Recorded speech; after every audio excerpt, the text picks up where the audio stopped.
Erros na música Evangelho de Fariseus. Primeiro, eu não vou questionar a sinceridade e a boa intenção da cantora, mas eu preciso apontar alguns dos erros que eu percebi nesta música e você precisa ficar atento a isso. Erro número um: generalização. Não se pode colocar os cristãos como sendo todos farinha do mesmo saco, ou seja, pessoas que não se preocupam com as questões sociais. Nós temos muitos exemplos de cristãos extremamente dedicados às causas sociais. Só para licitar um desses muitos exemplos, existe a ADRA, que é uma agência social adventista de ajuda humanitária que ajuda pessoas em mais de 100 países do mundo. Há cristãos de muitas denominações sinceras que ajudam pessoas envolvidas nas drogas, na prostituição. Então, existe um trabalho muito grande sendo feito, então não se pode generalizar. Existem cristãos que estão negligenciando esse trabalho? Existem, mas não podemos generalizar. E lembremos de uma coisa: por mais defeituosa que a igreja seja, ela continua sendo a noiva de Cristo, como diz 2 Coríntios 11:2, e também o corpo espiritual de Cristo, como diz 1 Coríntios 12. Segundo erro que eu percebo é uma confusão leve entre o papel da igreja e o papel do Estado. A crítica feita, né, a crítica social feita aos abusos sexuais que ocorrem na ilha de Marajó é muito válida na música. Só que tem um detalhe: a igreja, ela pode e deve denunciar. Mas de acordo com Romanos 13, 1-7, é papel do Estado aplicar a lei. Romanos 13, 1-7 diz que a espada está na mão do Estado e não na mão da igreja. Então, a crítica, para ser justa, deveria tanto chamar a igreja à responsabilidade de fazer denúncia e de ajudar essas famílias e vítimas a se reestruturar emocionalmente, mas para ser justa, a crítica tem que ser feita ao Estado, porque se o Estado é incompetente para exercer a espada, para exercer a devida punição aos criminosos, a igreja, neste caso, não tem o que fazer, ela não pode trabalhar sozinha, porque a espada está na mão do Estado, diz Romanos 13, 1-7, não nas mãos da igreja. Terceiro erro que eu percebo, entre outros, é a banalização do dízimo, não é? A música está correta, por exemplo, em chamar a atenção para o fato de que as pessoas não são menos importantes do que o dízimo. Só que o dízimo não pode ser banalizado, porque de acordo com Malaquias 3, 8 e 9, ele é um princípio de adoração. E aqui tem outro detalhe: quando eu dizimo, além de eu provar que eu amo a Deus, eu também amo o próximo. Porque se eu não dizimo e não pratico o sistema de ofertas, eu não estou contribuindo para que a igreja tenha recursos financeiros para pregar o evangelho. Então, estudos bíblicos devem ser dados gratuitamente para as pessoas, entre outros meios de evangelização. E isso é possível com o dinheiro do dízimo. E considerando que o dízimo é um princípio de ordem moral, o que que nós devemos entender?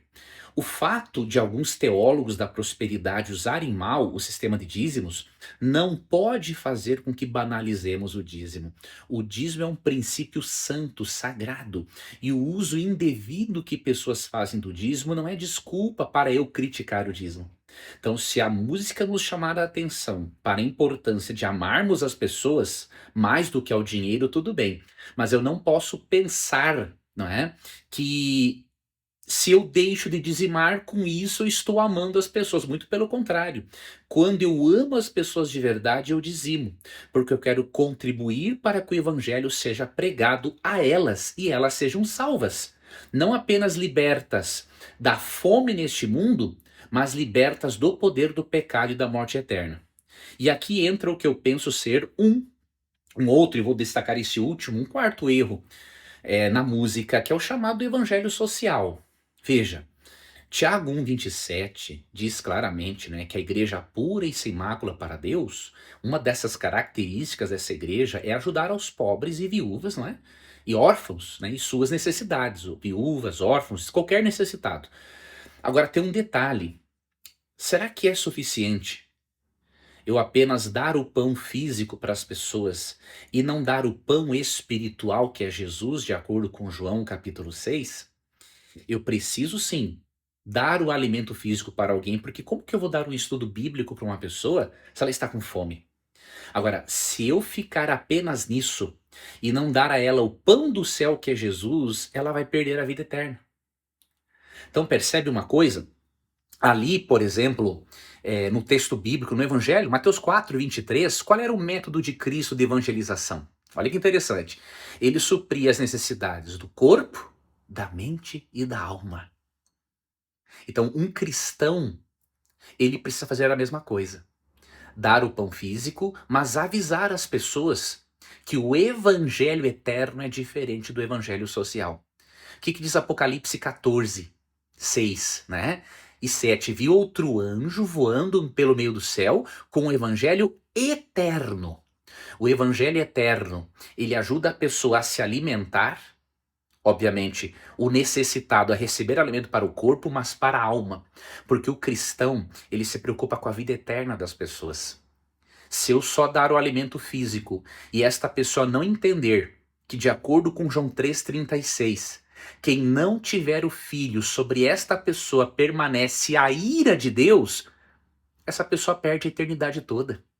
A pessoa precisa entender que, de acordo com Romanos 5,9, por exemplo, ela só pode ser absolvida da condenação no juízo se Jesus for o seu salvador pessoal.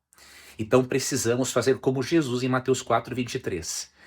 Ensinar, pregar e curar. Apresentar um evangelho que atenda às necessidades, a todas as necessidades do ser.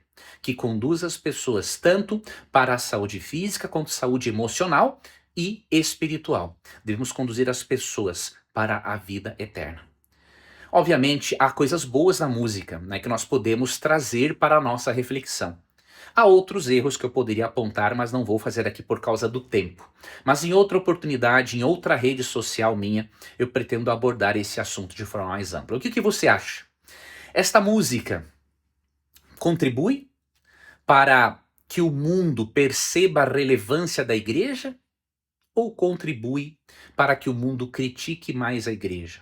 Outra coisa, a música pode contribuir para que as pessoas creiam e se preparem mais para a volta de Jesus? Ou pode concentrar as atenções das pessoas mais neste mundo presente? O que você acha? Comente aqui, vamos trocar uma ideia sobre o assunto.